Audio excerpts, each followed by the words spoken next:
জি, আশা করি সকলেই ভালো আছেন। তো আজকে আমাদের সবক হবে আল আশবাহুন নাজার কিতাব থেকে নিয়ত সম্পর্কিত 10টা বহস এর আলোচনা চলতেছে। এর মধ্য থেকে 5টা বহসের আলোচনা আমরা ইতিমধ্যে পড়েছি। আজকে আমাদের আলোচনা হবে নিয়ত সম্পর্কিত 6ষ্ঠ বহস।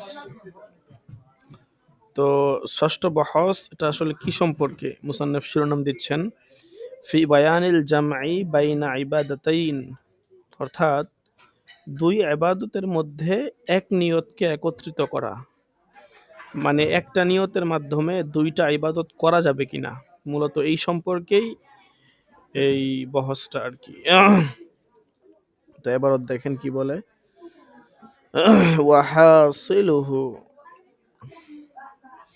আন্নাহু ইম্মা আইয়াকুনা ফিল ওয়াসাইলি আও ফিল মাকাসিদি ফাইন কানা ফিল ওয়াসাইলি ফাল কুল্লু সহিহুন।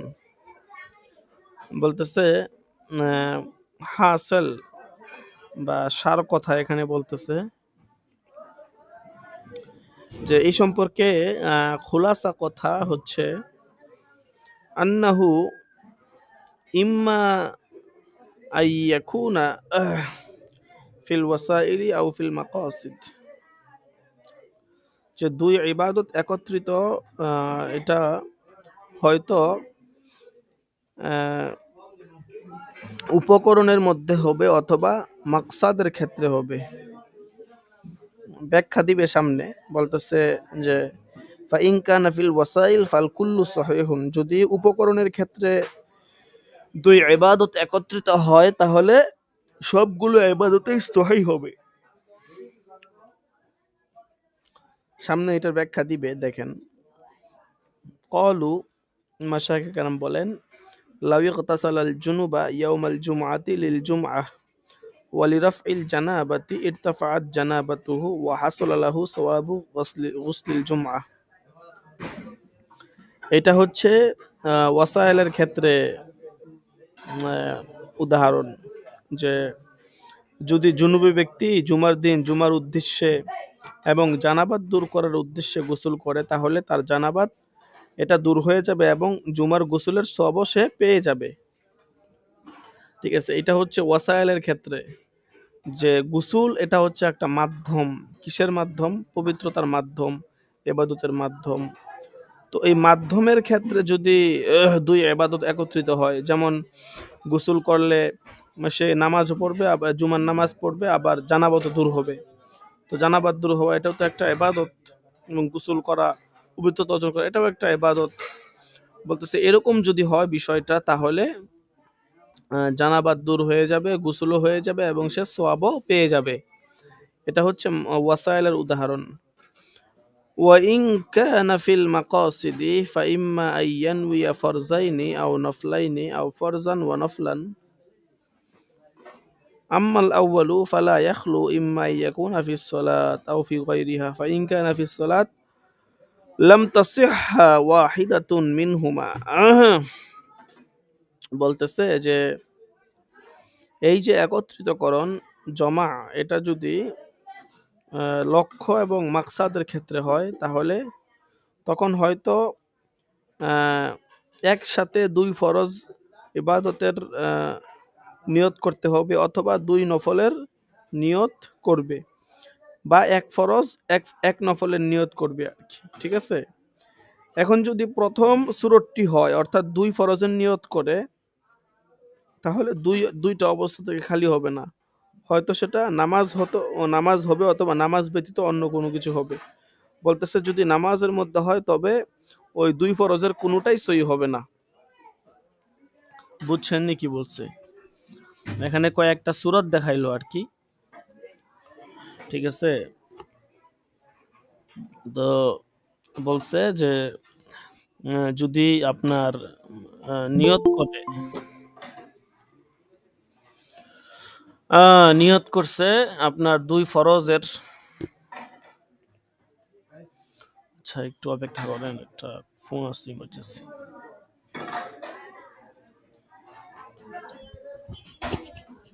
আসসালামু আলাইকুম। না।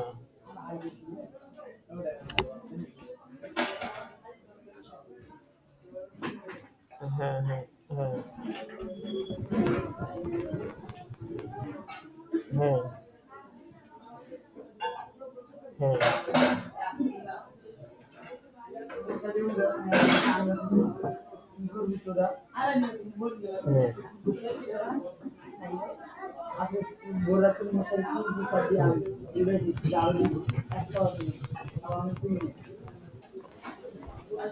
আচ্ছা,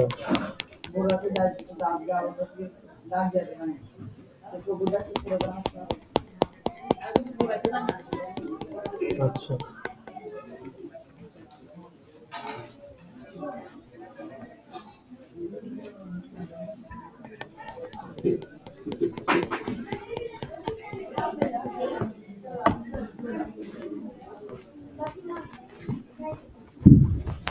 ও, আচ্ছা, তুমি বাসার আগে দেখে আসো কেমন।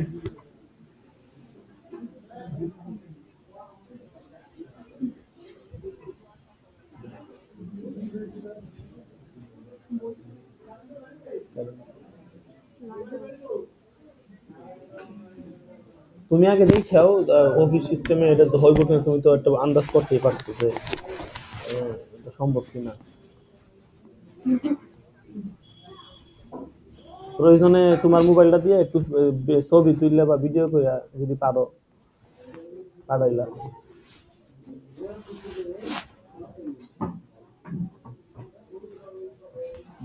সবে বুঝুন যাবে।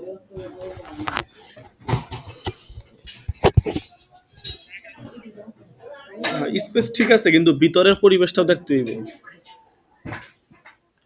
আচ্ছা ঠিক আছে, আমি ক্লাসে আছি, পরে দেখে এসে আমার জানাইও। আচ্ছা দেখে আমার জানাইও। আচ্ছা। কি খাইতা?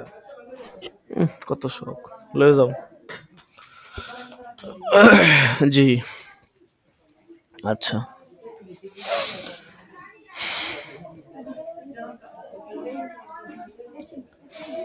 উম, তো যেটা বলতেছিলাম আর কি, ওই আপনাদের একটা অফিস নিতে চাইতেছিলাম আর কি, আমরা এক জায়গাতে, ওইটার বিষয়ে একটু কথা হয়েছিল। আচ্ছা, তো দেখেন, এখানে যেটা বললাম যে যদি আপনার নিয়ত করে, যদি মাকসাদের ক্ষেত্রে হয় আর কি, মানে মাকসাদ বলতে ইবাদতে মাকসুদা উদ্দেশ্য আর কি। এখন যদি দুই ফরজের নিয়ত করে তাহলে কোনোটাই সহি হবে না। এরপরে সিরাজুল ওয়াহাজ গ্রন্থের কিছু মাসলা বলতেছে, দেখেন, قال في السراج الوهاج لو نوى صلاتي فرض كالظهر والعصر لم تصح اتفقا ولو نوى في الصوم ولو نوى في الصوم القضاء والكفارة كان عن القضاء. فقال محمد رحمه الله يكون تطوعا، وإن نوى كفارة الزهار وكفارة اليمين يجعله لأيهما شاء. وقال محمد رحمه الله يكون تطوعا، ولو نوى الزكاة وكفارة الزهار جعله عن أيهما شاء. ولو نوى الزكاة وكفارة اليمين فهو عن الزكاة. ولو نوى مكتوبة وصلاة جنازة فهي عن المكتوبة.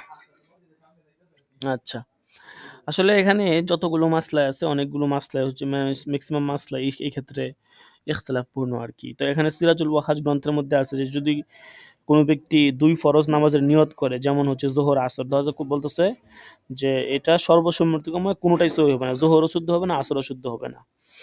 এরপরে বলছে যদি রোজার মধ্যে এরকম নিয়ত করে, অর্থাৎ কাজা রোজার নিয়ত করছে, কাফারও নিয়ত করছে, তখন কি হবে? বলতেছে এক্ষেত্রে কাজাটা আদা হবে, কাফারাটা আদাই হবে না। আর ইমাম মুহাম্মদ বলছেন এই সূরাতে কোনো রোজায় আদা হবে না, বরং এটা নফল হয়ে যাবে। আর যদি জিহারের কাফারা এবং ইয়ামিনের কাফারা নিয়ত করে, মানে দুইটার একসাথে নিয়ত করছে আর কি, তো বলতেছে এখানে, তো এই ক্ষেত্রে তার এখতিয়ার আছে, লিআইহিমা শা, সে যেটা চায় সেটাকেই সেই দিকেই সে তার ইবাদতটাকে ঘুরাইতে পারবে। ইমাম মুহাম্মদ বলছেন যে এক্ষেত্রে উনি বলছেন যে ইয়াকুনু তাতাওয়ান, এটা নফল হয়ে যাবে। এরপরে আর একটা মাসলা বলতেছে যদি জাকাত এবং জিহারের কাফারার নিয়ত একসাথে করে, তবে এই দুইটির মধ্যে থেকে সে যেটা চায় ওটার নিয়ত সে করতে পারবে। আর যদি জাকাত এবং কসমের কাফারার নিয়ত একসাথে করে তাহলে সেটা জাকাত হিসাবে গণ্য হবে, কসম থেকে এটা ধরা হবে না। আর যদি ফরজ নামাজ এবং জানাজার নামাজের নিয়ত করে একসাথে তাহলে সেটা ফরজ নামাজের পক্ষ থেকে গণ্য করা হবে, জানাজার নামাজ থেকে গণ্য করা হবে না। এখন এখানে দেখেন এখান থেকে একটা উসুল বর্ণনা করবে, এরপরের আবারতে এখন একটা খুলাসা কৌল বলবে যে আসলে এখান থেকে আমরা কি বুঝলাম। এটা কথা বলবে দেখেন এবারতে, ওয়াকাদ যাহারা বিহাযা আন্নাহু ইযা নাওয়া ফারযাইনি ফাইন কানা আহাদুহুমা আকওয়া ইনসারাফা ইলাইহি ফাসাওমুল কাযাই আকওয়া মিন সাওমিল কাফারা ফাইন ইস্তাওয়া ফিল কুওয়াতি ফাইন কানা ফিস সাওমি ফালাহুল খিয়ারু কাফারাতুজ জিহার ওয়া কাফারাতুল ইয়ামিন ওয়াকাযা যাকাতু ওয়া কাফারাতুজ জিহার। বলতেছে যে এখান থেকে তো এই বিষয়টা স্পষ্ট হয়ে গেল যে যখন কোনো ব্যক্তি দুই ফরজের নিয়ত করবে এই ক্ষেত্রে ওই দুইটির মধ্যে থেকে যেটা শক্তিশালী হবে তার নিয়তটা সেদিকে প্রত্যাবর্তন করবে। যেমন কাজা রোজা এবং কাফারা, যেমন কাজা রোজা এটা কাফারা রোজা থেকে আরো বেশি শক্তিশালী।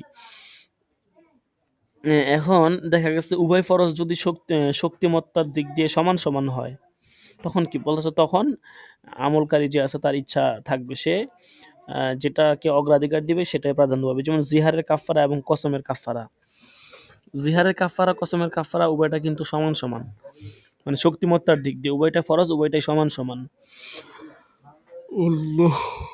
এই জন্য এখানে তার ইখতিয়ার থাকবে। এবং জাকাত এবং জিহারের কাফারার ক্ষেত্রেও কিন্তু সেম বিধান,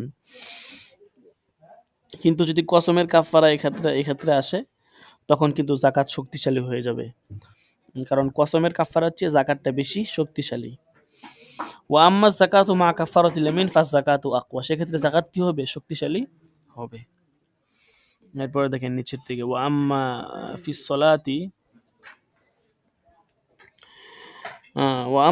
সলাতি ফায়ুকদ্দিমুল আকওয়া আইজন, বলতেছে নামাজের ক্ষেত্রে শক্তিশালীটাকেই প্রাধান্য দেওয়া হবে। ওয়ালিদা কদ্দামনাল মাকতুবাতা আলা সলাতিল জানাজাতি, এই জন্যই তো আমরা ফরজ নামাজকে জানাজার উপর প্রাধান্য দিচ্ছি, কারণ জানাজার নামাজ হচ্ছে ফরজে কেফায়া, উভয়টাই কিন্তু ফরজ ঠিক আছে, কিন্তু ফরজে কেফায়া এটা কিন্তু হচ্ছে ফরজে আইনের চেয়ে একটু হালকা, তো এই জন্য ফরজে আইনটা যেহেতু শক্তিশালী বেশি, এই জন্য এটাকেই আপনার প্রাধান্য দেওয়া হয়েছে। বুঝছেন? ওয়ালিদা ক্বালা ফিস সিরাজিল ওয়াহাজি লাউ নাওয়া মাকতুবাতাইনি ফাহিয়াল্লাতি দাখালা ওয়াক্তুহা ওয়ালাউ নাওয়া ফাইতাতাইনি ফাহিয়া লিল উলা মিনহুমা। বলতেছে সিরাজুল ওয়াহাজ গ্রন্থে মানে পূর্বের মাসলা মাসাইলের উপর ভিত্তি করে আসছে যে যদি দুই ফরজ নামাজের নিয়ত করে, দুই ফরজ নামাজের নিয়ত যদি করে সেই ক্ষেত্রে যেই নামাজের ওয়াক্ত প্রবেশ করেছে ওইটা থেকেই গ্রহণ করা হবে। ওয়ালাউ নাওয়া ফাইতাতান ওয়াক্তিয়াতান ফাহিয়া লিল ফাইতাতি, আর যদি দুইটি কাজার নামাজের নিয়ত করে তবে তন্মধ্যে যেটি প্রথমে কাজা হয়েছে সেটাই ধর্তব্য হবে আর কি। বুঝছেননি? এখানে সূরত কিন্তু স্পষ্ট যে দুই ফরজের নিয়ত করলে যেটা শক্তিশালী ওটা গ্রহণযোগ্য হবে। হ্যাঁ, আর এমনিতে দুই ফরজের নিয়ত করলে যেই ওয়াক্তের ফরজ এখনো মানে রানিং চলতেছে ওই ওয়াক্তটা আদায় হবে। আবার যদি দুই ছুটে যাওয়া নামাজের নিয়ত করে সেক্ষেত্রে বলতেছে যে দুইটা ছুটে যাওয়া মানে কাজা নামাজের নিয়ত করছে আর কি, তবে যেটা প্রথমে কাজা হয়েছে আর কি, হ্যাঁ ফাহিয়া লিল ফাইত, সেটা প্রথম যেটা কাজা হয়েছে ওইটাই গ্রহণযোগ্য হবে আর কি। বুঝছেননি? বলতেছে ওয়ালাউ নাওয়া ফাইদাতান ওয়াক্তিয়াতান, আর যদি ফায়াতা এবং ওয়াক্তিয়া নামাজের নিয়ত একসাথে করে, ছুটে যাওয়া নামাজ এবং ওয়াক্তিয়া নামাজের নিয়ত একসাথে করে, বলতেছে তবে সেটা ফায়াতা নামাজের জন্য ধর্তব্য হবে আর কি। মানে ওয়াক্তিয়া নামাজ এবং ফায়াতা নামাজের নিয়ত, ছুটে যাওয়া নামাজের নিয়ত একসাথে করছে আর কি, তবে ছুটে যাওয়া নামাজের জন্য সেটা গ্রহণযোগ্য। বলছে দেখেন কি বলে, ইল্লা ইয়াকুনা ফি আখিরিল ওয়াক্তি, কিন্তু এমনটি যদি শেষ ওয়াক্তে হয় তাহলে নিয়তটি ওয়াক্তিয়া নামাজের জন্য হয়ে যাবে ফি আখিরিল ওয়াক্তি। হ্যাঁ, বুঝেন না মনে মাসলাটা? মনে করেন জোহরের সময় সে ফজর এবং জোহরের দুইটা নিয়ত করছে, তাহলে বলতেছে ফজরটা আদায় হবে। বুঝছেন? এটা কখন? যখন সময়টা প্রলম্বিত থাকবে, অনেক সময় থাকবে জোহরের। আর যদি মনে করেন জোহরের সময় নাই, মাত্র ৫ মিনিট সময় আছে জোহরের নামাজের ওয়াক্ত শেষ হয়ে আসর শুরু হওয়ার। এই মুহূর্তে যদি ফজর আর জোহরের নিয়ত একসাথে করে, সেই ক্ষেত্রে শুধু জোহরটাই আদায় হবে, ফজরটা আদায় হবে না। এটাই বলছে যে ইল্লা আইয়াকুনা ফি আখিরিল ওয়াক্তি। ওয়াক্ত যদি শেষ হয় তখন আর ফায়াতাটা গ্রহণযোগ্য না, ওয়াক্তিটাই আদায় হবে। ওয়ালাউ নামাজ যুহর ওয়াল ফাজরা ওয়া আলাইহিল ফাজরু মিন ইয়াউমিহি ফাইন কানা ফি, এই দেখছেন বলে দিছে, ফাইন কানা ফি আউয়ালি ওয়াক্তিজ যুহরি ফাহিয়া আনিল ফাজরি। যদি ফজর এবং জোহরের নিয়ত করে এবং যদি সেটা ওয়াক্তের শুরুতে হয় তাহলে সেটা ফজর থেকে আদায় হবে। ওয়া ইন কানা ফি আখিরিহি, আর যদি ওয়াক্তের শেষে হয় ফাহিয়া আনিজ যুহরি, তাহলে সেটা জোহরে আদায় হবে। ওয়া বাকিয়া মা ইযা কাব্বারা নাওয়িয়ান লিত তাহরিমাতি ওয়ালির রুকুই। হ্যাঁ, ওয়া মা ইযা তাওয়াফা লিল ফরজি ওয়ালিল উইদাই ওয়া ইন্না, আচ্ছা বলতেছে যে এখন ওই সূরাটা বাকি রয়ে গেছে যে যখন কোনো ব্যক্তি তাকবীরে তাহরিমার মানে তাহরিমার তাকবীর এবং রুকুর তাকবীরের নিয়ত একসাথে করে। তো ইমাম আবু ইউসুফ বলছেন যে ফরজের নিয়ত সহি হবে আর নফলের নিয়ত বাতিল হয়ে যাবে। অর্থাৎ তাকবীরের মনে করেন কোনো ব্যক্তি মাসবুক হয়েছে আর কি নামাজে, এখন সে তো তাকবীরে তাহরিমা বলেই তো সে নামাজের নিয়ত করবে, তাকবীর বলে নিয়ত করে সে রুকুতে যাবে। এখন ইমাম সাহেবকে সে রুকুতে পাইছে, এখন সে এক তাকবীর দ্বারাই সে তাহরিমারও নিয়ত করছে, আবার রুকুতে যাওয়ার তাকবীর, একটা তাকবীর বলা লাগে তো নফল, রুকুতে আল্লাহু আকবার বলে রুকুতে যাওয়া লাগে না, ওইটারও নিয়ত করছে। বলছে এই ক্ষেত্রে কোনটা ধরতে বলতেছে, ইমাম আবু ইউসুফ বলছেন যে ফরজের নিয়তটা সহি হবে, তাকবীরে তাহরিমা যেটা ফরজ শুরুতে ওইটা সহি হবে, আর রুকুতে যাওয়ার যে তাকবীরটা বলা হইতো ওইটার নিয়তটা গ্রহণযোগ্য হবে না, ওইটা ধরা হবে না, বাতিল হয়ে যাবে আর কি।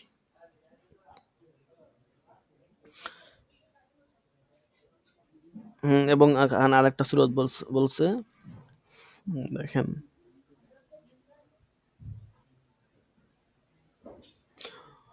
ওয়ামা ইযা তাওয়াফা লিল ফরজি ওয়ালিল ওয়াদাই ওয়া ইন্নাওয়া ফরজান, বলতেছে এবং ওই সূরত যখন কোনো ব্যক্তি ফরজ তাওয়াফ এবং বিদায় তাওয়াফের নিয়ত একসাথে করে নেয়। তো ফরজ তাওয়াফ এবং বিদায় তাওয়াফের নিয়ত যদি কেউ একসাথে করে তাহলে তো স্পষ্টই যে এখানে আপনার ফরজ যে তাওয়াফটা আছে ওটা আদায় হবে। বুঝতে পারছেন?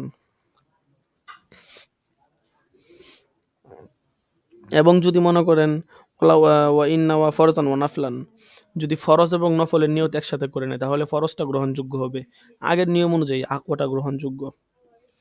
ফা ইন্না ওয়া যুহর ওয়া তাতাওয়া, যদি জোহর এবং নফলের নিয়ত করে, ক্বালা আবু ইউসুফ রাহিমাহুল্লাহ তুজজিউহু আনিল মাকতুবাতি ওয়া ইয়াবতুলু তাতাওয়ু। ইমাম আবু ইউসুফ বলছেন যে ফরজটা আদায় হবে, নফলটা বাতিল হয়ে যাবে।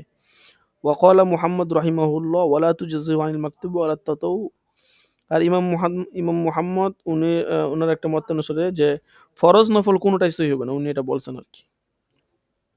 আচ্ছা, তারপর দেখেন ওয়া ইন্না ওয়াজ যাকাতা ওয়াত তাতাওয়া ইয়াকুনু আনিজ যাকাতি ওয়া ইনদা মুহাম্মদ রাহিমাহুল্লাহ আনিত তাতাওয়ুই। যদি মনে করেন কেউ যাকাত এবং নফল সদকার নিয়ত করে তাহলে সেটা যাকাতের পক্ষ থেকে আদায় হবে, আর ইমাম মুহাম্মদ বলছেন যে নফলের পক্ষ থেকে আদায় হবে। ওয়ালাউ নাওয়া নাফিলাতান ওয়া জানাজাতান ফাহি আনিন নাফিলাতি কাযা ফিস সিরাজ। আর যদি কেউ নফল নামাজ এবং জানাজার নামাজের নিয়ত একসাথে করে তাহলে নফলের নিয়ত ধর্তব্য হবে। এটাই ইয়ার ভিতরে আছে, সিরাজুল ওয়াহাজ গ্রন্থের মধ্যে আছে আর কি। আল্লাহ। ওয়া আম্মা ইযা নাওয়া নাফিলাতাইনি কামা ইযা নাওয়া বিরাকাতাইল ফজর তাহিয়াতা ওয়াস সুন্নাতা আজাজাআত আনহুমা। বলতেছে যখন কোনো ব্যক্তি দুই নফল নামাজের নিয়ত একসাথে করে, যেমন কেউ ফজরের সুন্নত এবং তাহিয়াতুল মসজিদের নিয়ত একসাথে করলো, তাহলে বলতেছে আজাজাআত আনহুমা, উভয়টাই আদায় হয়ে যাবে, যেহেতু একটার অধীনে আরেকটা দাখিল হতে পারে। ঠিক আছে, এখানে এমন না যে একটার অধীনে আরেকটা দাখিল হতে পারে না, এখানে এগুলো মাসলা স্পষ্টই আছে। ওয়ালাম আরো হুকমা মা ইযা নাওয়া সুন্নাতাইনি কামা ইযা নাওয়া ফি ইয়াউমিল ইসনাইনি সাওমাহু আনহু ওয়া আন ইয়াউমি আরাফাতা ইযা ওয়াফাকাহু ফাইন নাফিলাত তাহিয়াতা ইন্নামা কানাত জিমনান লিস সুন্নাতি লিহুসুলিল মাকসুদি। وأما التعدد في الحج فقال في فتح القدير من باب الإحرام لو أحرم نذرا ونفلا كان نفلا أو فرزا أو تطوعا كان تطوعا عندهما في الأصح. আচ্ছা, এখানে মুসান্নফ বলতেছেন যে একটা সূরত, এটার হুকুমটা আমার নজরে স্পষ্ট হয়নি, যে সেই সূরতটা কি, যে যে যখন কোনো ব্যক্তি দুই সুন্নতের নিয়ত একসাথে করে আর কি, ঠিক আছে? তো বলতেছে যেমন কোনো ব্যক্তি তাহিয়াতুল মসজিদের মানে ইয়া কোনো ব্যক্তি সোমবার দিন সোমবারের পক্ষ থেকে এবং আরাফার দিবসের রোজার নিয়ত করলো একসাথে আর কি। তো এরকম এখন কি হুকুম হবে? তো এটা হুকুমটা আমার কাছে স্পষ্ট হয় নাই। এখন বলতেছে তো তাহিয়াতুল মসজিদের ক্ষেত্রে তো আপনি বলছেন যে ফজরের সুন্নত আদায় করলে তাহিয়াতুল মসজিদ আদায় হইতো, ওইটা কেন বলছেন? এটা আপনার কাছে স্পষ্ট না। বলতেছে যে তাহিয়াতুল মসজিদের মাসলাটা তো মানে এটা ছিল যে এটা এক সুন্নতের অধীনে আদায় হয়ে যাবে, মানে সুন্নতের অধীনে আদায় হয়ে যাবে, এটার মাকসাদ হাসিল হয়ে যাওয়ার কারণে। কারণ মসজিদে ঢুকেই যখন সুন্নতটা পড়বে তখন নিয়ত করলে, মসজিদে ঢুকে নামাজ পড়লে অটোমেটিক নামাজটাই তাহিয়াতুল মসজিদ, মানে কি মসজিদে ঢুকার যে নামাজ, তো এটা নিয়ত করলে একটা ভিতরে একটা দাখিল হইতে পারে। একাধিক হজের নিয়ত হচ্ছে কিন্তু সোমবারের রোজা আর আরাফার দিবসের রোজার নিয়ত একসাথে করা এটা তো হইতে পারে না, কারণ দুইটা তো আলাদা আলাদা। এটা একটার অধীনে আর একটা কিভাবে দাখিল হবে? ঠিক আছে। এরপরে বলছে একাধিক হজের নিয়তের ক্ষেত্রে বলছে যে ফাথুল কাদিরে বাবুল ইহরামের মধ্যে আছে, যদি কোনো ব্যক্তি নফল হজ ও মান্যতের হজের ইহরাম একসাথে করে তাহলে নফল হজ থেকে আদায় হবে, অথবা ফরজ হজ এবং নফল হজের ইহরাম যদি একত্রে করে তাহলে সাহিবানের বিশুদ্ধ মতে নফল হজই আদায় হবে আর কি। এই ক্ষেত্রে আর কি ছাড়ছুড় নাই, ফরজটা প্রাধান্য পাবে না, বরং নফলটাই প্রাধান্য পাবে।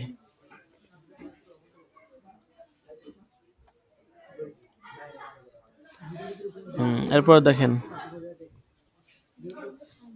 ওয়ামিন বাবিল ওমিন বাবি ইজাফাতুল ইহরামি ইলাল ইহরাম।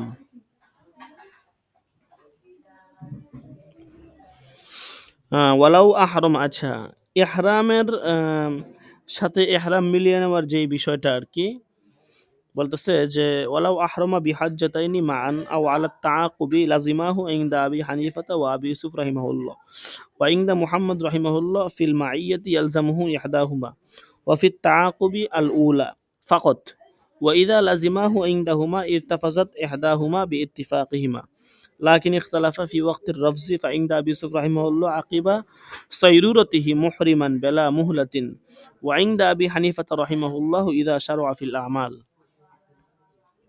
আচ্ছা, তো এখানে একটা মাসলা বলছে যে আপনার কোনো ব্যক্তি যদি দুই হজের এহরাম একসাথে করে, দুই হজের এহরাম একসাথে যদি করে অথবা আগে পিছে করে করে, তাহলে শাইখাইন বলছেন যে উভয় হজ তার জন্য আবশ্যক হবে। আর ইমাম মুহাম্মদ রহমতুল্লাহ আলাই উনি বলছেন যে ওনার নিকট একত্রে এহরাম করার সুরতে এক্ষেত্রে শুধু একটা হজই আবশ্যক হবে, আর আগে পিছনে করার সুরতে শুধুমাত্র প্রথম হজ আবশ্যক হবে। উনারা উভয় সুরতে বলছেন যে উভয়টা আবশ্যক হবে। আর ইমাম মুহাম্মদ বলছেন একসাথে যদি দুই হজের এহরাম বাদে, মানে একটা বাদ সেটার উপর আরেকটা এহরাম বাদছে, বিষয় আসলে এমন আর কি, বুঝছেন? তো বলতেছে তখন সেই ক্ষেত্রে যেটা আগে বাদছে ওইটা হচ্ছে আপনার আবশ্যক হবে আর কি, ইমাম মুহাম্মদের মত আর কি। আর যেই সুরতে শাইখানের নিকট দুই হজ আবশ্যক হয়ে যায়, সেই সুরতে তাদের উভয়ের ঐক্যমতে ওই দুইটার যে কোনো একটা মানে বাতিল হয়ে যায় আর কি, ঠিক আছে? কিন্তু তারা মানে বাতিল হওয়ার যে সময় বা কাল ওটার ব্যাপারে ইখতিলাফ করছেন। তো ইমাম আবু ইউসুফ রহমতুল্লাহর মতে মুহরিম হওয়ার পর কোনো ধরনের বিলম্ব ছাড়াই এটা বাতিল হবে আর কি। আর ইমাম আবু হানিফা বলছেন যে ইহরাম বাঁধার পর তখন এটা হজের আমল শুরু করে দিবে। অর্থাৎ ইমাম আবু হানিফা রহমতুল্লাহ আলাই উনি একটু মতবোধ করছেন আর কি, যেমন যদি মনে করেন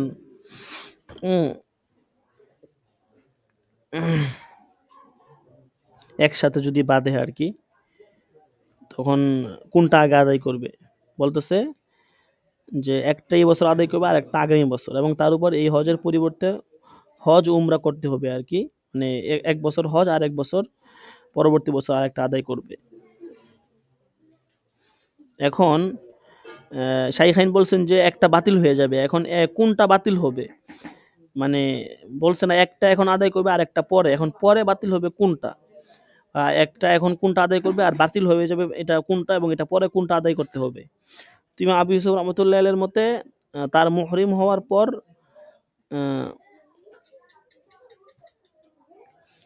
কোনো ধরনের সুযোগ থাকবে না তার জন্য, তার এহরাম ছুটে যাবে, বুঝতে পারছেন। আর এটা আবু ইউসুফের মত। আর ইমাম আবু হানিফা বলছেন যে দুইটা মত দিচ্ছেন উনি, বলছেন যে যখন হজের আমল শুরু করে দিবে তখন বাতিল হবে আর কি।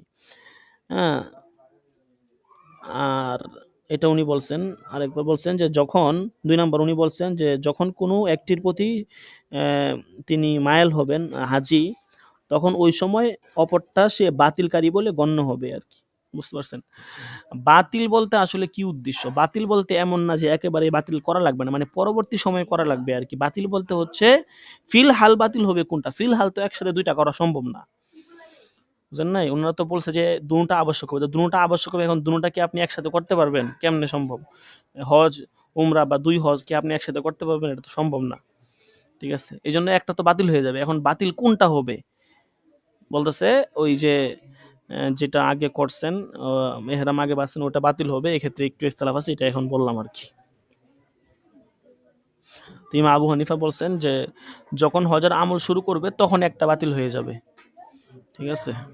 আচ্ছা, এরপরে দেখেন, শেষ করে দিব এই এই 6 নম্বর অধ্যায়টা শেষ করে দিব। ওয়াকিলা ইদা তাওয়াজ্জাহা সাইরন ওয়া নাসসা ফিল মাফসুতি আলা আন্নাহু যাহিরুর রিওয়ায়াতি। আর কেউ কেউ বলছেন যে ওই ব্যক্তি যখন কাবার দিকে চলাচল শুরু করবে, হ্যাঁ, তখন বাতিল হবে আর কি। বলতেছে যে এই যাহিরুর রিওয়ায়াতের ভিতরে এটাই আছে আর কি।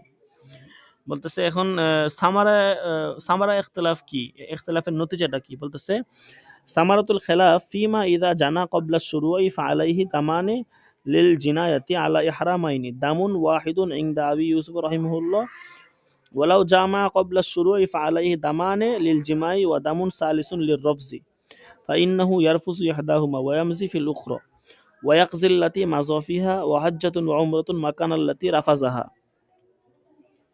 ওয়ালাউ কতালা সয়দান ফালাইহি কিমাতানে আও উহসিরা ফাদামানে। আচ্ছা, এখানে এখন সামারা ইখতিলাফ বলতে সামারাতুল খিলাফ বলতেছে যে মতভেদের যেই ফলাফলটা কখন প্রকাশ হয়, বলতেছে ওটা তো ওই সুরতে প্রকাশ হবে যখন হাজি ব্যক্তি হজের কার্যক্রম শুরু করার পূর্বেই ইহরাম পরিপন্থী কোনো কাজ করে বসে। তো এখন ইমাম আবু হানিফা ওনার মতে 2টা দম আবশ্যক হবে।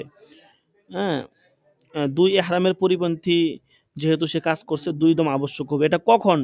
হজের কাজ শুরু করার পূর্বে। এটা হচ্ছে ইমাম আবু হানিফার মতে, কারণ ইমাম আবু হানিফা বলছেন যে হজের কাজ যখন শুরু করবে তখন একটা হজ বাতিল হবে, এর আগে বাতিল হবে না।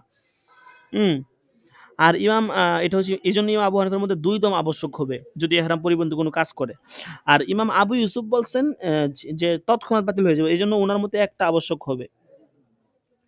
এখন যদি হজের আমল শুরু করার পূর্বে স্ত্রীর সাথে সহবাস করে, সেক্ষেত্রে বলতেছে ইমাম আবু হানিফা ওনার মতে সহবাসের কারণে হচ্ছে 2টা দম আবশ্যক হবে, এবং 3য় দম আবশ্যক হবে রফজ তথা মানে আপনার যে রফজের কারণে আর কি, যেহেতু অশ্লীল কাজ করছে এটার কারণে আর কি আবশ্যক হবে।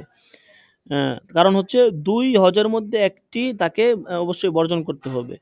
তা এখন অপর হজের কার্যক্রম জারি রাখার জন্য যেহেতু মানে তার কাজ মানে ওয়ামজি ফিল উখরা ওয়াকজিল্লাতি মাজফিহা, যেহেতু একটার 2টার মধ্যে আপনার উভয়টার থেকে কাজ বিরত থাকা দরকার আছে, কিন্তু সে বিরত থাকতে পারে নাই, এই জন্য 2টা আবশ্যক হবে। এরপরে যেহেতু একটা তার জন্য জারি রাখা আবশ্যক ছিল, সেটার কারণে সে মানে তার হজের বিপরীত কাজে লিপ্ত হয়েছে, এই জন্য যেহেতু জারি রাখতে পারে নাই, সে হজকে বর্জন করেছে, এই জন্য এটার স্থানে একটা হজ এবং একটা উমরা সে কাজা করবে আর কি।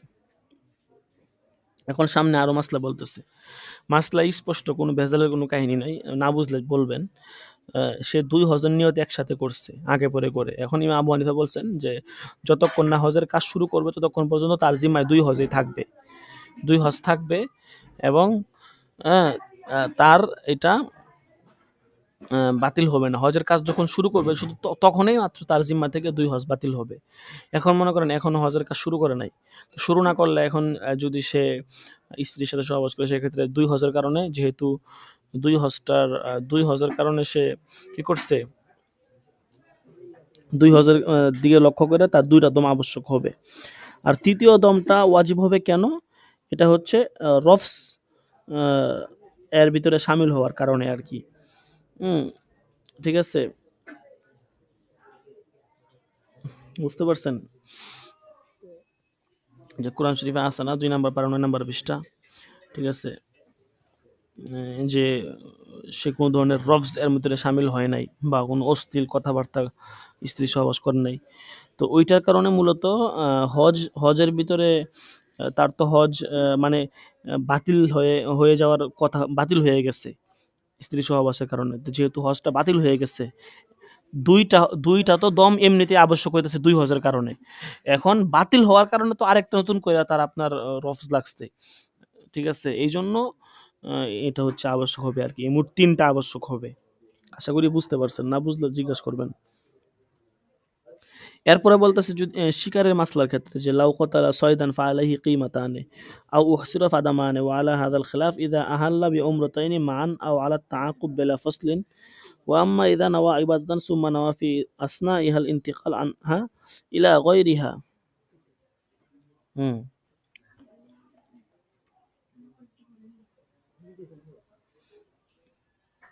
কি হইলো? আচ্ছা, বলতেছে ইলা গায়রিহা ফাইন কাব্বারা নাওয়ান লিল ইন্তিকালি আনহা ইলা গায়রিহা সারা খারিজান আনিল উলা ওয়া ইন নাওয়া ওয়া লাম ইউকাব্বির লা ইয়াকুনু খারিজান কামা ইযা নাওয়া তাজদিদ আল উলা ওয়া কাব্বার ওয়া তামামাহু মুফসিদিস সালাত ফি শারহিনা আলাল কানজি। এখন এখানে বলছে যে যেহেতু সে রফজ হয়েছে এই জন্য তার উপর 3টা দম আবশ্যক হবে আর কি। কারণ তো বললামই, এখন বলছে যে যে সে কি করবে, সে হজ যেহেতু বর্জন করছে এই জন্য এক হজ এবং একটা উমরা তার কাজা করবে এর পরিবর্তে। এখন এই অবস্থায় যদি সে কোনো শিকারী জন্তুকে হত্যা করে তবে তার উপর 2টা মানে প্রাণীর মূল্য আবশ্যক হবে, অথবা হাজি যদি অবরুদ্ধ হয়ে যায় কোনো কারণে তবে তার উপর 2টা দম আবশ্যক হবে। এখন এই ইখতিলাফটা কখন প্রযোজ্য হবে বলতেছে, এটা তখনই প্রযোজ্য হবে ইযা আহাল্লা বিউমরাতাইন, যখন কোনো ব্যক্তি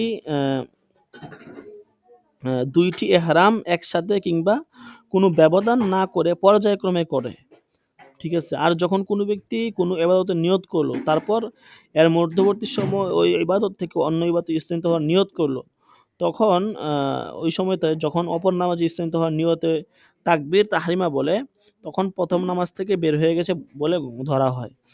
আর যদি অন্য ইবাদতে স্থানান্তরিত হওয়ার শুধু নিয়ত করে কিন্তু তাকবীর তাহরিমা পাঠ না করে তাহলে নামাজ থেকে বের হয়েছে বলে ধরা হবে না, ঠিক আছে। যেমন কোনো ব্যক্তি প্রথম নামাজে নবায়নের নিয়ত করলো এবং তাকবীর বলল, ঠিক আছে। তো এটার বিস্তারিত আলোচনা মুফসিরাতুস সালাতের মধ্যে গেছে। তো এখন এখানে এটা কখন কার্যকর হবে, তখন যখন একবার ইহরাম বাঁধছে এরপরে আবার সেম ইহরামের মানে মাঝখানে কোনো ধরনের বিরতি না দিয়া আবার আরেকটা ইহরাম বাঁধছে একটার পরে একটা আর কি। এই ক্ষেত্রে হচ্ছে এই মাসলাটা সাবেত হবে আর কি। এখন মাঝখানে যদি বিরতি দেয় হ্যাঁ তখন কোনো সমস্যা নাই, তখন এই মাসলা সাবেত হবে না, তখন হচ্ছে আপনার তখন পৃথক পৃথক ভাবে মাসলা আসবে আর কি, একসাথে 2টার হুকুম আসবে না, ঠিক আছে। মনে করেন একবার ইহরাম বাঁধছে, বাঁধার পরে ইহরাম পরিপন্থী কোনো কাজ করে নাই বা ইহরাম পরিপন্থী একটা কাজ করছে, তখন একটা অনুযায়ী একটা আবশ্যক হবে। এখন যদি আবার আরেকটা ইহরাম বাঁধে তো এলে তখন যদি ইহরাম পরিপন্থী কোনো কাজ না করে তখন কোনো সমস্যা নাই, এটা তখন তখন তো 2টা আবশ্যক হবে না। এখন পূর্বে একটা ইহরাম পরিপন্থী কাজ করছে দেখে এখন দ্বিতীয়বার ইহরাম বাঁধছে দেখে কি আরেকটা আবশ্যক হবে বলছেন না।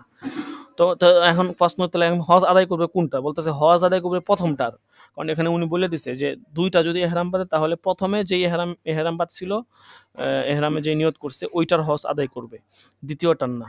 আর দ্বিতীয়টা পরবর্তী বছর বা পরবর্তী সময়ে এসে আদায় করবে, বুঝতে পারছেন। এই জন্য হজের মাসলা খুব কঠিন। এটা তো হজের ক্ষেত্রে না, নামাজের ক্ষেত্রে। আপনি যদি নফল নামাজে নিয়ত করে ফেলেন, তাহলে নামাজ যদি ভেঙে ফেলেন, তো এই নামাজ আপনাকে আবার করতে হবে, কারণ এটা আপনার জিম্মায় আবশ্যক হয়ে গেছিল। ঠিক আছে, নফল ছিল কিন্তু আপনি এটা মানে আপনার জিম্মায় কেমন যেন নিজে আবশ্যক করে নিলেন। ঠিক আছে, এটাই আর কি। এরপর আরেকটু আছে দেখেন, ফায়দা বলতেছে, এরপর শেষ বলতেছে يتفرع على الجمع بين الشيئين في النية وإن لم يكن في العبادات ما لو قال لزوجته أنت علي حرام ناويا الطلاق والزهار، أو قال لزوجته أنتما علي حرام ناويا في إحداهما الطلاق وفي الأخرى الزهار، وقد كتبناه في باب الإيلاء من شرح الكنز نقلا عن المحيط। বলতেছে এক নিয়তের মধ্যে যদি দুই জিনিসকে একত্রিত করার যে মাসলাটা আর কি,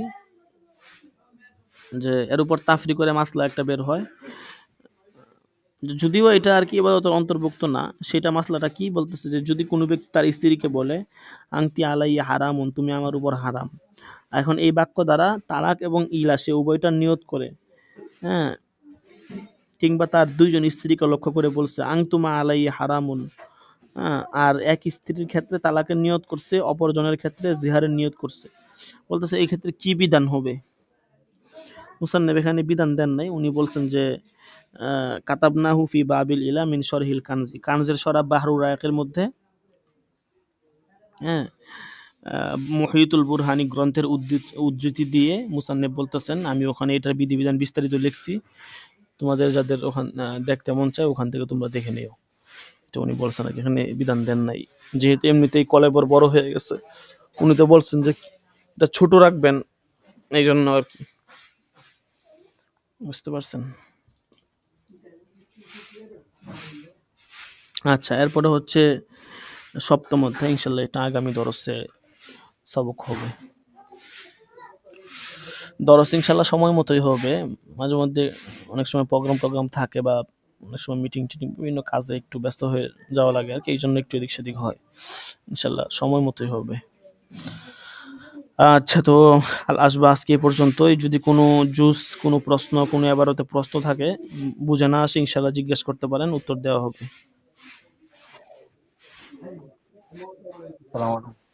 জি বলুন।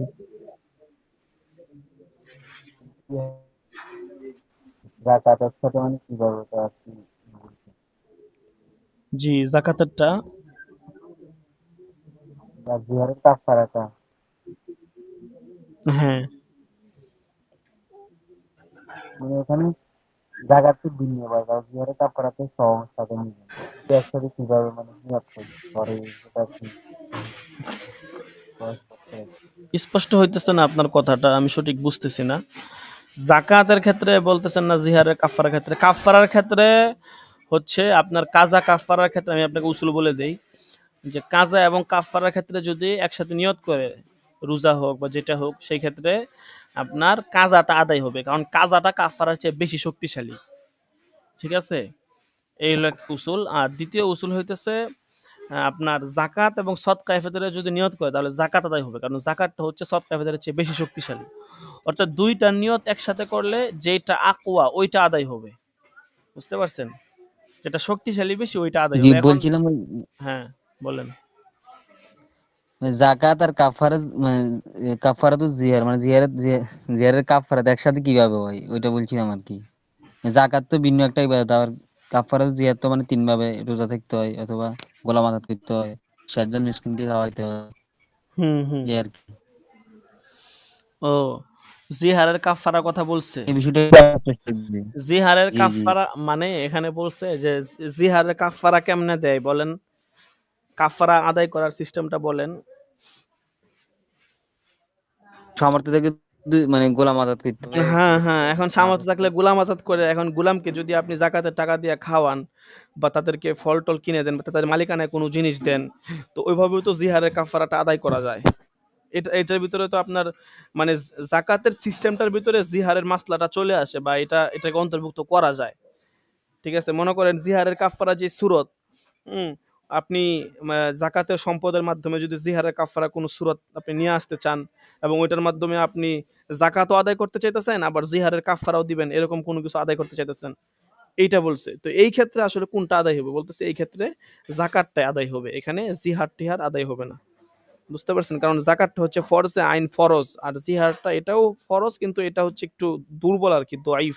এটা আরেকটা আপনার ওই ইয়ার থেকে আরকি নকল হইয়া পরে আসছে। যেটা কিন্তু চাইছে জাকাতের টাকা দিয়ে ওই জিয়ারের কাফারারও নিয়ত করে আবার জাকাতে নিয়ত করে জাকাতেরটাই মানে গ্রহণযোগ্য হবে এটাই বুঝাতে হ্যাঁ, চাইছে। হ্যাঁ, হ্যাঁ, হ্যাঁ, হ্যাঁ, এটাই বুঝাইতে চাইছে। হ্যাঁ। জি জি এবার বুঝছি। হ্যাঁ, হ্যাঁ, এটাই বুঝাইতে চাইছে। এটাই। কারণ এটা কিন্তু দেখা গেছে হ্যাঁ, আপনার প্রশ্নটা যুক্তিযুক্ত। আপনি সুন্দর একটা প্রশ্ন করছেন। হ্যাঁ, এরকমই আরকি। দেখা গেছে আপনি তো চাইলে কেউ জাকাতের টাকা দিয়া এটা নিয়ত করতে পারে। হ্যাঁ? তো যে বলছেন না এইরকম নিয়ত করলে হবে না বরং হচ্ছে আপনার তার এরকম নিয়ত যদি কেউ করে তাহলে তার এটা আদায় হবে না বরং যাকাতেরটাই আদায় হবে। কারণ যাকাতেরটা আকওয়া বেশি। এজন্য যাকাতেরটাই আদায় হবে। আচ্ছা ঠিক আছে। তো বুহুস ফি কাযায়া আচ্ছা একটু ধরি আমরা। যে উম আমরা এখান থেকে আজকে নির্দিষ্ট একটা অংশ পড়বো আরকি। যেগুলো একটু জরুরি বেশি এগুলো আমরা একটু আগে পড়তে চাইতেছি। যেগুলো বিধিবিধান জানাটা আর ওই আমাদের এখান দিয়ে একটু হয়েছিল আর কি। হ্যাঁ, হ্যাঁ, বলেন, বলেন সমস্যা নেই বলেন।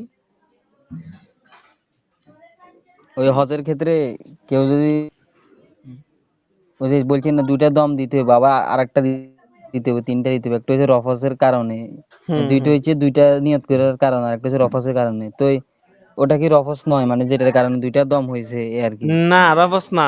আমি আপনাকে বলি ২ টা হজের নিয়ত করছে এখন হজ বিরোধী ২ টা কাজ করছে এজন্য ২ টা আবশ্যক হবে।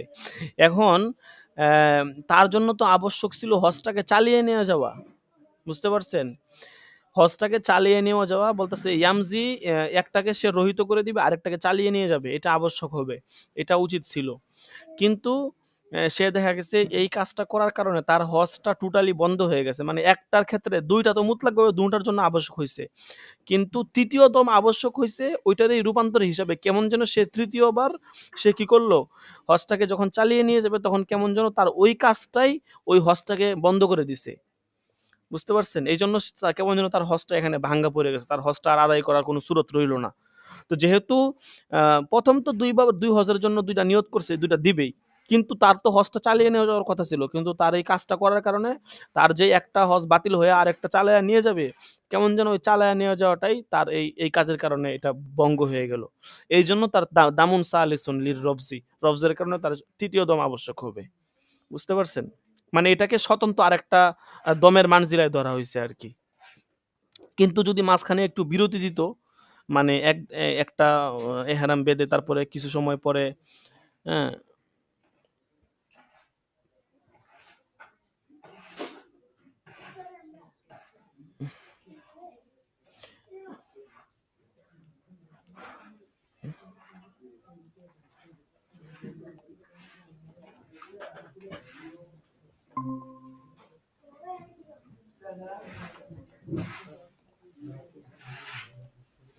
আচ্ছা নেট চলে গেছিল।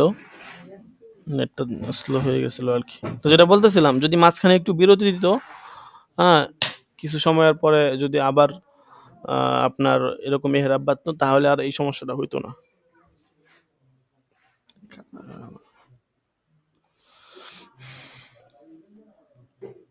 আচ্ছা এরপরে দেখেন উসুলে বহুসফি কাজায়ের ভিতরে আজকে হচ্ছে আপনার আমরা নতুন একটা অধ্যায় পড়ব। সেটা হচ্ছে আপনার উম ব্যাংকের থেকে আমরা অনেক সময় লোন নিয়ে বাড়িঘর নির্মাণ করি আরকি। ব্যাংকের থেকে টাকা নেই। টাকা নিয়ে তারপরে আপনার বাড়িঘর নির্মাণ করি। ঠিক আছে? ব্যাংক আমাদেরকে যেটাকে আরকি বর্তমান সমাজে হাউস ফাইন্যান্সিং বলা হয় আরকি। বাড়িঘরের উপরে ব্যাংক আমাদেরকে টাকা দেয়। হুম? তো এটা আসলে কতটুকু জায়েজ বা এটার জায়েজ পদ্ধতি বা কি? বা এটা কোন সিস্টেমে করলে এটা সবচেয়ে ভালো হয়? মূলত এই সম্পর্কে ইনশাআল্লাহ আজকের আলোচনা। আমরা সংক্ষেপে হুকুমটা জেনে নিব। তারপরে একটু আবার এখান থেকে দেখে নিব। হুকুমটা জানাটা এখানে মেন মাকসাদ।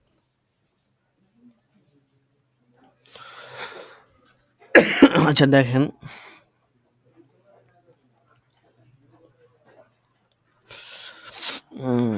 বের করে নেই।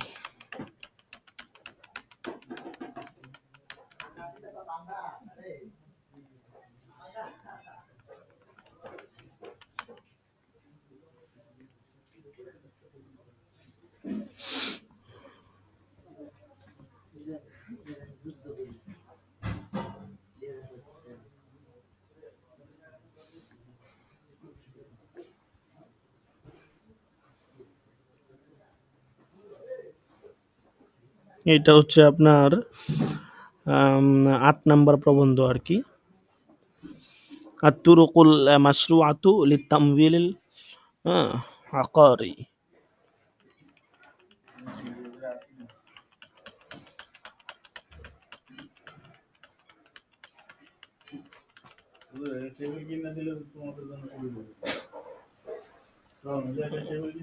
না হুজুর, টেবিল লাগতো না হুজুর, গরিবানা হালত যেমনি আছি এমনি আলহামদুলিল্লাহ।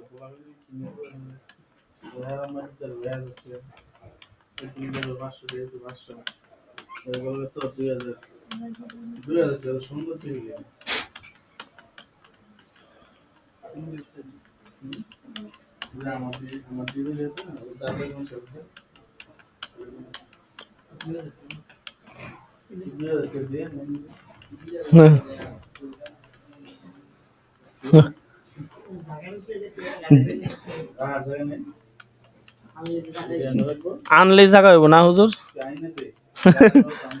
হ্যাঁ, আইন এটাই তো, তুমি আনো, আমি থাকি আর না থাকি, যে থাক, হ্যাঁ এটা দ্বারা উপকৃত হইতে পারবো, ঠিক না হুজুর? হ্যাঁ হ্যাঁ, এটাই তো, সৎকা জারিয়ার সব্বারে থাকবে। অত অত সাল, হ্যাঁ হ্যাঁ, 2023, 24, 25।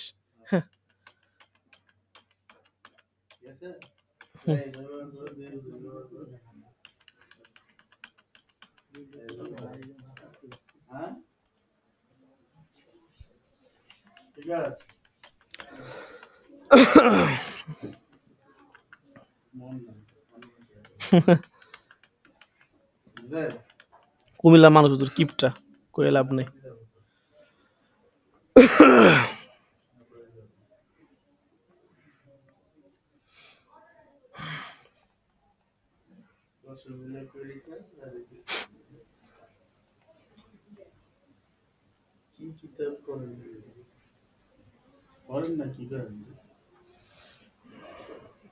পড়াইতেছে হুজুর।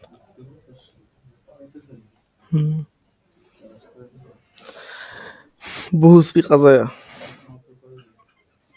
ছাত্র মাত্র না, ছাত্র মাত্র আর কি হুজুর। মাইক্রোফোন অফ করে রাখছি। হুম।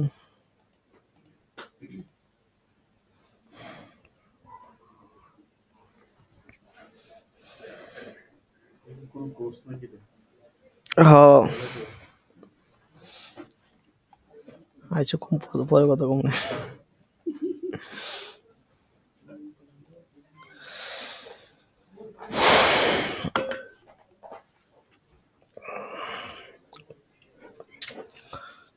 আচ্ছা, ৮ নাম্বার প্রবন্ধ, আত-তুরুকুল মাশরুআতু লিত-তামওয়িলিল আকারি। এটা হচ্ছে আপনার হাউস ফাইন্যান্সিং বা গৃহ নির্মাণ ঋণের জায়েজ পদ্ধতি। অর্থাৎ আপনার এখানে গৃহ নির্মাণ, ব্যাংক থেকে যে মানুষ বিভিন্ন লোন নেয়, লোন নিয়ে যে বাড়িঘর নির্মাণ করে, এটার আসলে আপনার বৈধ পদ্ধতি কি, এ সম্পর্কে মূলত এখানে আলোচনা করবে আর কি। আমরা সংক্ষেপে এখান থেকে ধরে নেই, মুলাখাসটা আর কি এখান থেকে নিয়ে নেই। আল্লাহু আকবার। দেখেন কি বলে, বলতেছে যে বাহসুন উরিজা আলা মাজলিসি মাজমাইল ফিকহিল ইসলামি ফি দাওরাতি মু'তামারাতি সালিস বিজিদ্দা ফি মামলাকাতিল আরবিয়াতি সউদিয়া। মানে এই প্রবন্ধটা সৌদি আরবের জিদ্দা ইসলামী ফিকহ একাডেমির ৬ষ্ঠ অধিবেশনে এটা উত্থাপিত হয় আর কি। তো যাই হোক, আলহামদুলিল্লাহি রাব্বিল আলামিন ওয়াসসালাতু ওয়াসসালামু আলা সাইয়্যিদিনা মুহাম্মাদিন নবিয়্যিল উম্মিয়্যিল আমিন ওয়া আলা আলিহি ওয়া আসহাবিহি আত-তাহিরিন ওয়া আলা কুল্লি মান তাবি'আহুম বিইহসানিন ইলা ইয়াউমিদ্দিন, আম্মা বা'দ। হচ্ছে বাসস্থান মানুষের মৌলিক চাহিদা এবং এটা কি হচ্ছে আপনার অন্যতম একটি প্রয়োজন আরকি। তো বলতেছে যে আম্মা বা'দ ফাইন্না সাকান মিনাল হাদিদ আসলিয়াতি আল্লাতি লা ইউমকিনু লিল মারই আইয়াইশা বিদুনিহা। বলতেছে বাসস্থান ছাড়া মানুষের বেঁচে থাকা কিনা সম্ভব না। যারা মনে করেন গরিব মানুষ বা আগিলাকালের যে বন্য মানুষের ইতিহাস আমরা পড়ছি ৫ম শ্রেণীতে। তো বন্য মানুষ তারাও কিন্তু তাদেরও কিন্তু একটা বাসস্থান ছিল, তাই না? এখন এই বন্য মানুষ এরাও কিন্তু আপনার বাড়িঘর ছিল, বাড়িঘর নিয়ে থাকতো। পাহাড়ের ভিতরে গুহা বানায়া থাকতো। ঠিক আছে? কলাপাতা বিভিন্ন গাছের লতাপাতা দিয়ে বাড়িঘর বানায়া থাকতো। অর্থাৎ বাসস্থান তাদের ছিল। হয়তো আমাদের মতো এত আধুনিক ছিল না, কিন্তু ছিল বাসস্থান। তো বলতেছে এই বাসস্থান এটা এমন একটা জিনিস, লা ইয়াইশুল ইনসান বেদুনিহা। বাসস্থান ছাড়া মানুষ বেঁচে থাকতে পারে না। তো বলতেছে যে আল্লাহ তাআলা তো কোরআনেই বলছেন যে ওয়াল্লাহু জাআলা লাকুম মিন বুয়ুতিকুম সাকানা। আল্লাহ তাআলা তোমাদের জন্য তোমাদের ঘরসমূহকে বাসস্থান হিসেবে বানিয়েছেন। এরপরে হাদিসে আছে সালাসুম মিনাস সাআদা আল মারআতুস সালিহা ওয়াল মাসকানুল ওয়াসি' ওয়াল মারকাবুল হানি। ৩টি জিনিস মানুষের সৌভাগ্যের আলামত। একজন সৎ স্ত্রী, প্রশস্ত বাসস্থান এবং আরামদায়ক বাহন। এই ৩টা জিনিস যদি কারো কাছে থাকে তাহলে বুঝতে হবে সে অনেকটা সুখী আরকি। তাহলে এখন আমরা দেখি আমাদের কাছে এই ৩টা জিনিস আছে কিনা। বুঝতে পারছেন? ১ম এ বলছে আল মারআতুস সালিহা, সতীসাধ্যী স্ত্রী। ২ নাম্বার বলছে একটা বাড়ি, সুন্দর একটা বাড়ি বা বাসস্থান, প্রশস্ত বাসস্থান। নিজের বাড়ি হওয়া লাগবে, বুঝতে পারছেন? মানুষেরটা বললে চলবে না। ৩ নাম্বার হচ্ছে আরামদায়ক বাহন। এখন এই ৩টা যদি আমাদের কাছে থাকে তাহলে আমরা বুঝতে পারবো যে আমাদের কাছে সৌভাগ্যের প্রতীক আছে। আচ্ছা, এরপরে মুসান্নিফ এখানে এবারত দিতেছেন। এখানে উনি বলতে চাইতেছেন আরকি, যেটা এবারত আর না পড়ি, সময় লাগবে অনেক। ওয়াইনাল হুসুল আল মাসকিনিল ওয়াসিল মুনাসিবি আসবাহুল ইয়াউম মিন মুতাকাদ্দিমাতিল মাশাকিলিল লাতি। তো এখানে উনি বলতেছেন যে বর্তমান যুগে আপনার পরিবেশ, স্বাস্থ্যসম্মত প্রশস্ত বাসস্থান এগুলো জোগাড় করাটা অনেক জটিল কাজ আরকি। একজন মধ্যবিত্ত লোকের পক্ষে শহরে একটা বাড়ি করা, বা একটা ভালো একটা ঠিকানা খুঁজে পাওয়া এটা কিন্তু অনেক কষ্টের কাজ। হুম? সতীসাধ্যী স্ত্রী, আরামদায়ক বাহন এই ২ টা অনেকটা মধ্যবিত্ত যারা আছে এদের পক্ষে অনেকটা কষ্টকর হলেও এটা একটু আয়ত্ত করা যায়। কিন্তু একটা বাড়ি ঠিক করা, বিশেষ করে যাদের ঢাকা শহরে বাড়িঘর নেই, জায়গা জমিন নেই, এদের জন্য একটা বাড়ি ঢাকা শহর করা, সেখানে মানে জায়গা কিনে সবকিছু ঠিকঠাক করা, এটা কিন্তু আসলে একটু কষ্টের বিষয় আরকি। বুঝতে পারছেন? তো এটাই মুসান্নিফ বলতেছেন যে এইজন্য দেখা গেছে জিনিসপত্রের দাম বাড়তেছে, জায়গা জমিনের দাম বাড়তেছে। তো মানুষ এখন কিভাবেই বা এই সমস্ত বাড়িঘর করবে? তো এইজন্য এখন মুসান্নিফ বলতেছেন এইজন্য আমরা এখানে কিছু সূরত বলবো যে মানুষ এই সমস্ত সিস্টেম বা পদ্ধতি অনুসরণ করে মানুষ সহজেই কি করতে পারে, এই বাড়িঘর এগুলো করতে পারে, কোনো সমস্যা হবে না। তো এর মধ্যে থেকে আপনার হচ্ছে উনি বলতেছেন যে এই যে আমরা বাড়িঘর নির্মাণ করি বা গৃহ নির্মাণ যেটাকে বলে, এটার একটা জায়েজ বা সুরত আছে, বুঝছেন? মানে এই জায়েজ সুরত ট্রাই করে আমরা সহজে এই বাড়িঘর নির্মাণ কাজে আমরা হাত দিতে পারি। হুম।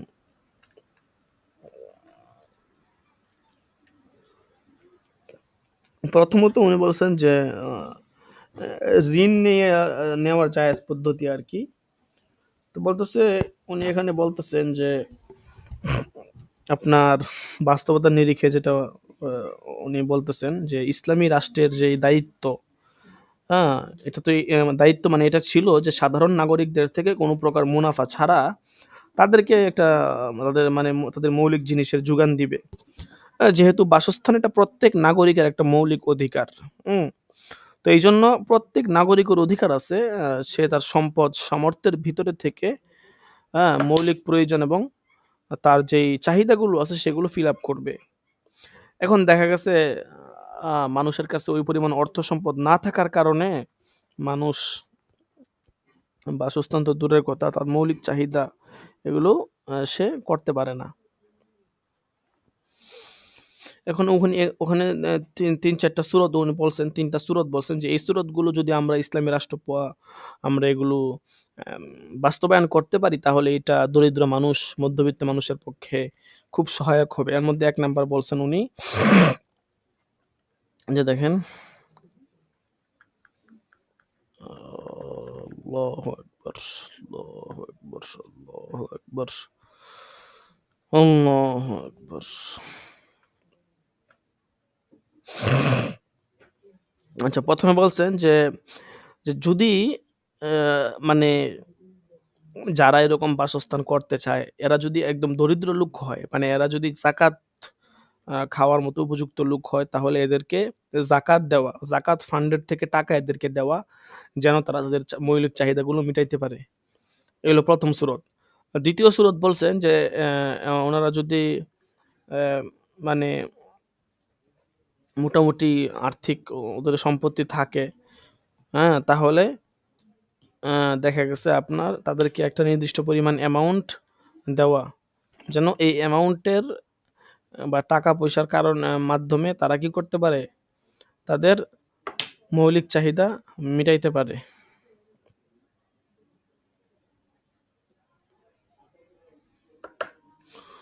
হ্যাঁ, এবং এই ক্ষেত্রে সরকারের করণীয় হচ্ছে তার কাছে কোনো মুনাফা দাবি করবে না। ঠিক আছে? এটা হচ্ছে আরকি ২ নাম্বার। ৩ নাম্বারও এটা অনেকটা এরকমই যে সরকার তাকে কর্জে হাসানা দান করবে, হ্যাঁ? এবং এখানে কোনো মুনাফা বা সুদ তার থেকে নিবে না আরকি। তো এই ৩টা পদ্ধতি হচ্ছে জায়েজ পদ্ধতি আরকি। হুম? এই ৩টা পদ্ধতিই জায়েজ পদ্ধতি এবং এই ৩টা পদ্ধতি যেকোনো রাষ্ট্র যদি অবলম্বন করে তাহলে মানুষের মধ্যে আর্থিক সচ্ছলতা বা তাদের যে মৌলিক চাহিদাগুলো সহজেই পূরণ হয়। তো মুসান্নাফ এখানে একটা কথা বলছেন যে আসলে এই পদ্ধতিগুলো বাস্তবায়ন করা তো একটা রাষ্ট্রের পক্ষে অনেকটা অসম্ভব। কারণ এটা বাস্তবায়ন তখনই সম্ভব যখন রাষ্ট্র অর্থনৈতিক দিক দিয়ে অনেক আ স্বনির্ভরশীল থাকে আরকি। প্রাচুর্যে পরিপূর্ণ থাকে রাষ্ট্র। তাদের অর্থের বিশাল ধনভাণ্ডার থাকে। তাদের একটা মোট কথা তাদের একটা পর্যায়ে থাকে। তখন তাদের পক্ষে এই যোগানটা দেওয়া সম্ভব। এখন রাষ্ট্র যদি মনে করেন নিজেই দরিদ্র ফকিরানা হালতের মধ্যে থাকে, তার রিজার্ভ খালি, বিলিয়ন, বিলিয়ন, কোটি, কোটি ডলার বাহিরের দেশে পাচার হয়ে যায়, যেমনটা বাংলাদেশের অবস্থা আরকি। খুব ভালো করেই জানেন আপনারা। তাহলে এইটা হচ্ছে কেমনে কি? তাহলে মানুষকে দিবে দূরের কথা। তো ছেলেপেলা যারা আছে এরাই তো উম শেষ করতে পারবে না তাদের চাহিদা। আর দরিদ্র মানুষ তাদের চাহিদা মিটাবে দূরের কথা। ঠিক আছে? তো বলতেছে এইজন্য এই পদ্ধতিগুলো রাষ্ট্রের পক্ষে গ্রহণ করাটা অসম্ভব। তাহলে কি করা? যেহেতু এটা অনেকটা অসম্ভব হয়ে গেছে তাহলে কি করার? বলতেছে এ অবস্থায় নাগরিকদের মানে তাদেরকে যেন একদম বাসস্থান যেন রাষ্ট্রকে একেবারেই টাকা পয়সা ছাড়া দিতে না হয়। আবার যেন অনেক অঙ্কের ঝুঁকি বহন করতে না হয় এই দিকগুলো লক্ষ্য রাখবে আরকি। বা এমন পদ্ধতি হওয়া লাগবে যেটা শরীয়তের গণ্ডির ভিতরে হবে এবং এটার উপরে আপনার কোনো নিষেধাজ্ঞা আসবে না, শরীয়ত বিরোধী। এর মধ্যে থেকে একটা সূরত হচ্ছে এরকম যেটাকে হচ্ছে আল বাইউল মুআজ্জাল, বাইয়ে মুআজ্জাল। বাইয়ে মুআজ্জালের সূরতে আমরা এই কাজটা করতে পারি। অর্থাৎ আমরা যদি কাস্টমার বা যারা আপনার কাস্টমার তো না মানে যারা হচ্ছে এই আপনার বাসস্থান বা যারা গ্রাহক আছে, যারা বাড়িঘর বানাবে বা তাদের মৌলিক চাহিদা পূরণ করবে, এদের সাথে আমরা বাকিতে লেনদেন করতে পারি। ব্যাংকের পক্ষ থেকে রাষ্ট্রীয়ভাবে। যে বাসস্থান কিনে তাদেরকে সেই মালিকানা তাদেরকে দিয়ে দিব। আমি একটা বাড়ি বা জায়গা কিনে রাষ্ট্রের পক্ষ থেকে তাকে দিয়ে দিব। তো এখন এইটার টাকা মুনাফা সহ তার কাছে আমি বিক্রি করে দিব। জানেন এইটা আপনাকে আমি ১০ লাখ টাকায় আপনার কাছে এই বাড়িটা আমি আপনার কাছে দিলাম। আপনি এই বাড়ি আপনি এত টাকা আপনি এটা কিনে নেন এবং আপনি এটা আস্তে, আস্তে, আস্তে, আস্তে কিস্তিতে এটা আপনার টাকা পরিশোধ করেন। ঠিক আছে? প্রত্যেক মাসে 20,000 করে বা 50,000 করে দেন। হ্যাঁ? আজ থেকে 15 বছর পর আপনার এই টাকাটা 20 লাখ, 30 লাখ একটা অঙ্ক ধারণ করবে। যাও আসতেছি। ঠিক আছে? তো যেটা বলতেছিলাম এখন আ মুনাফার তো এক্ষেত্রে মুনাফার হার এবং হচ্ছে মানে এমনভাবে ধরবে না যাতে করে যে গ্রাহক আছে বা যে তাদের যার মৌলিক চাহিদাটা মিটাবে তার উপর জুলুম হয়ে যায়। আবার এত কমও ধরবে না যে রাষ্ট্রের ক্ষতি হয়ে যায়। চতুর্দিক বিবেচনা করে একটা ভারসাম্যপূর্ণ চুক্তিতে তারা উপনীত হবে আরকি। হুম? তো এখন এই ক্ষেত্রে আমরা এই চুক্তি লেনদেনের জন্য কিছু শর্ত আছে, হ্যাঁ? কিছু বিশেষ বৈশিষ্ট্য আছে বায়ে মুআজ্জালের। এগুলো ওই যে আপনার সুদ ও ইসলামী ব্যাংকিং কি ও কেন এটা তো বিস্তারিত আলোচনা গেছে। হ্যাঁ? বাইয়ের প্রায় ১৫ টার মতো প্রকর ওখানে গেছে। ওখান থেকে আমরা এটা দেখে নিব। তো এই ছিল আপনার ১ম সূরত আরকি যে বায়ে মুআজ্জাল পদ্ধতিতে আমরা কি করতে পারি? এই মানে তাদের এই চাহিদাটা মিটাইতে পারি। এরপরে ২য় আরেকটা পদ্ধতি মুসান্নেফ এখানে বলছেন। নিচের দিকে দেখেন কিতাবের মধ্যে। হুম? সানিয়ান আশ-শিরকাতুল মুতানাকিসাতু। শিরকতে মুতানাকিসা যেটাকে বলা হয় আংশিক শরিকানা লেনদেন। এটাও স্পষ্ট। আপনারা যারা সুদ ও ইসলামী ব্যাংকিং ভালো করে ধরতেছেন তাদের কাছে এটা একদম পান্তা ভাত। তো আংশিক শরিকানা লেনদেন যেটাকে বলা হয় শিরকতে মিল্ক আরকি। মানে ধরেন রাষ্ট্র দিবে ৫০ লাখ, আপনি দিবেন ৫০ লাখ। এই ৫০ লাখ মিলে যখন ১ কোটি হবে, এই ১ কোটি টাকা দিয়ে রাষ্ট্র আপনাকে জায়গা জায়গা দিবে, বাড়িঘর করে দিবে। এরপর আপনার যে ৫০ লাখ বাকি ছিল, ওইটা আপনি আস্তে, আস্তে পরিশোধ করে দিবেন। ঠিক আছে? তো এভাবে রাষ্ট্রের সাথে আপনার একটা চুক্তি হবে। হ্যাঁ? এবং দেখা গেছে এটার ভিতরে আপনার ভাড়ার চুক্তি সম্পাদন হবে আরকি। যে কেমন যেন রাষ্ট্র আপনাকে এটা ভাড়া দিয়ে দিবে আরকি। হ্যাঁ? ঠিক আছে? আ তো আ এভাবেই আপনি মানে এই চুক্তিটা হবে। আসলে দেখেন একটা দেশ এইটা আমরা তো আসলে কি বলবো বর্তমানে সিচুয়েশন আমরা এগুলো অনুভবই করতে পারি না।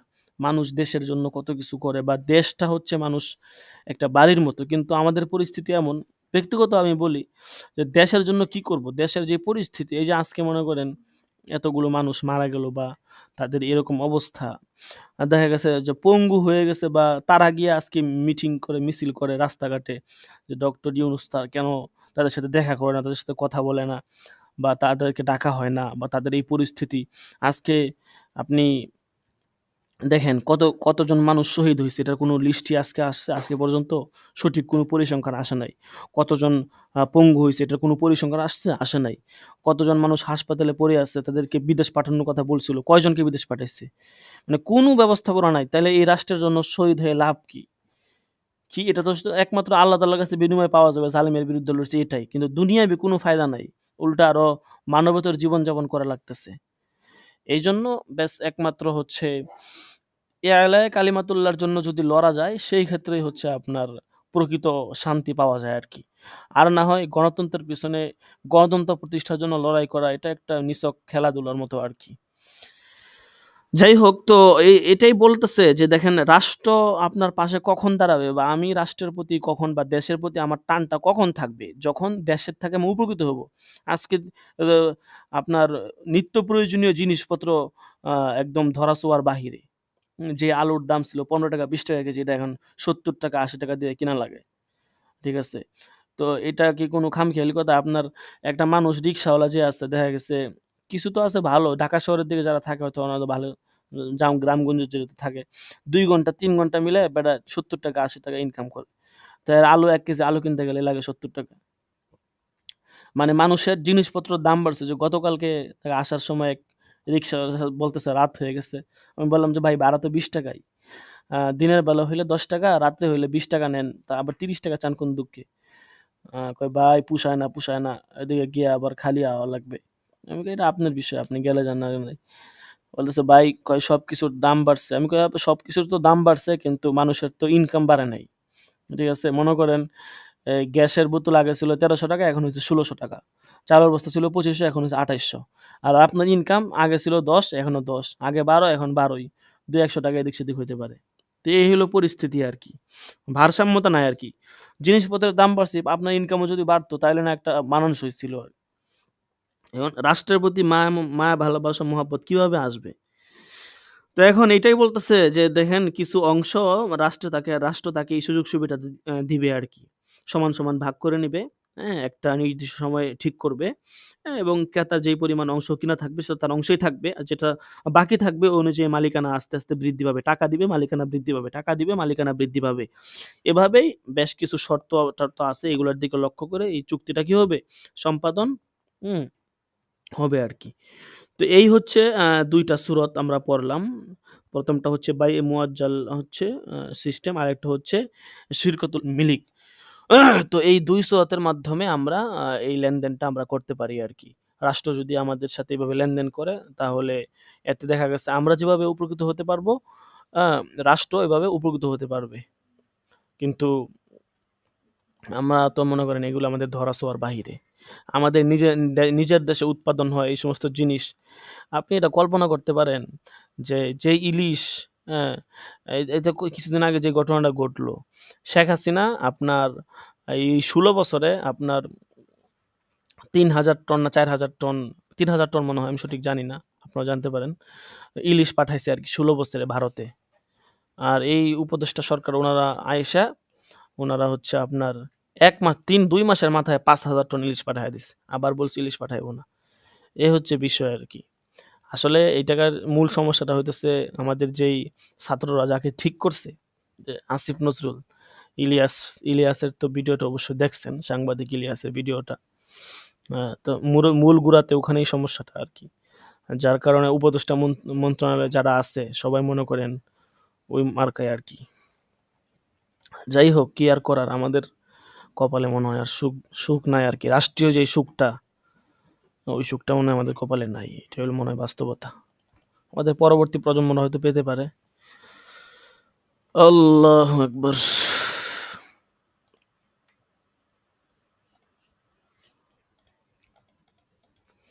আচ্ছা, হাজিরা দিয়ে দেই। আজকে হচ্ছে ৭৫ নাম্বার দরস। হুম, হাজিরা দিয়েন। ১ম এ আসছে মোহাম্মদ রাকিবুল হাসান। লাভবাহিক। অনেকদিন পরে আসছেন। আপনি নিয়মিত আসেন না কেন?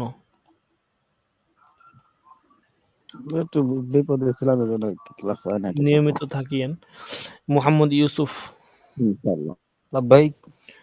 আচ্ছা, তারপরে আরমান হোসেন, আব্দুল আহাদ ২০, সাইদুল ইসলাম ২৩, মাহফুজ বিন কাসেম। তারপরে হচ্ছে আল মামুন, মাহফুজ সওদাগর, হেদায়েতুল্লাহ, আল আমিন তুষার ৩৮, রায়হান মাহমুদ ৩৯, সোহাইল আহমদ ৪০, মুস্তাকিম বিল্লাহ, গুলাম কিবরিয়া। লাব্বাইক। তারপরে ইসমাইল হোসেন, কাউসার আহমদ, ইকরাম আল হাসান, এমদাদুল ইসলাম ৫৩, লাভবাহিক। মুস্তফা কামাল ৫৪, লাভবাহিক। জুবায়ের আহমদ। ভাই, আচ্ছা, বাকি আছে হাজিরা দিতে কেউ? বাকি থাকলে বলতে পারেন। হাজিরা দিতে কেউ বাকি থাকলে বলতে পারেন। বছর তো শেষের দিকে, তো কারো বেতন-টেতন বাকি থাকলে পিছনের বকেয়াগুলো আস্তে, আস্তে পরিশোধ করে দেন। বছর শেষে আবার একটা খরচ লাগতে পারে, তখন আবার একটা কষ্ট হয়ে যাবে অনেকের জন্যই আরকি। আচ্ছা, ঠিক আছে। কারো কোনো প্রশ্ন থাকলে করতে পারেন। আর না, আজকের দরসটা ইনশাআল্লাহ এখানেই শেষ করব।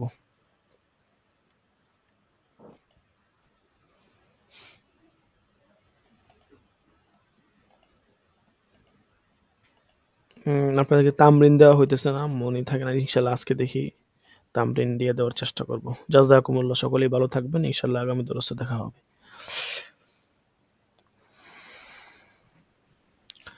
আসসালামু আলাইকুম ওয়া রাহমাতুল্লাহি ওয়া বারাকাতুহু। ওয়ালাইকুম আসসালাম ওয়া রাহমাতুল্লাহ। রহমতুল্লাহি ওয়া বারাকাতুহু।